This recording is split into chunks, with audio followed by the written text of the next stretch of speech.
le gouvernement. Comment vous expliquez que depuis des années, quand la gauche gouverne, le Front National prospère? On l'a vu encore à Brignoles. Mais enfin, Brignoles, c'est un exemple. C'est une drôle de coïncidence quand même. D'abord, je ne suis pas d'accord avec vous.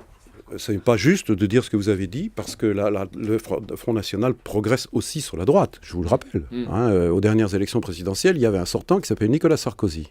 Moi, je vais vous dire, il ne faut pas courir derrière le Front National. Plus vous faites sauter les digues, et c'est ce qu'a fait Nicolas Sarkozy, mais plus récemment, de façon scandaleuse, François Fillon, uniquement pour des raisons de cynisme et d'opportunisme politique, parce qu'il pense que ça va le servir pour être désigné, comme Jean-François Copé d'ailleurs, pour la primaire de l'UMP, mais c'est la France dont il est question. Et donc on ne fait pas sauter les digues avec un parti qui n'est pas conforme aux valeurs de la République. Et qui a fait ça? C'est l'UMP. Qu'est-ce qui se passe quand l'UMP fait ça, quand François Fillon fait ça? Eh bien les électeurs de l'UMP, ils filent directement, comme ça s'est passé à Brignoles, vers le Front National. Mais voilà ce qui s'est passé. Il y a des électeurs aussi de droite. Bon, ils glissent vers l'extrême droite, pas des électeurs socialistes qui, peut-être, de temps en temps, votent maintenant Front National. Ça peut arriver, mais je pense que ces électeurs, lorsqu'ils expriment un mécontentement, c'est davantage l'abstention.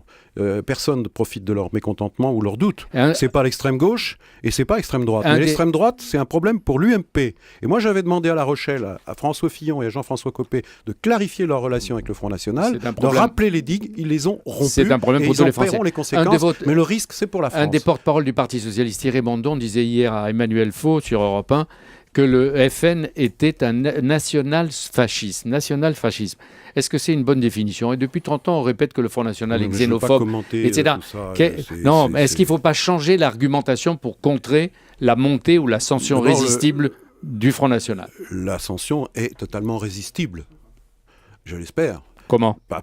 Mais il faut d'abord traiter les problèmes des Français. Moi, je suis chef du gouvernement, je ne suis pas chef du Parti Socialiste. Le Parti Socialiste doit mener la bataille des idées, la bataille des valeurs.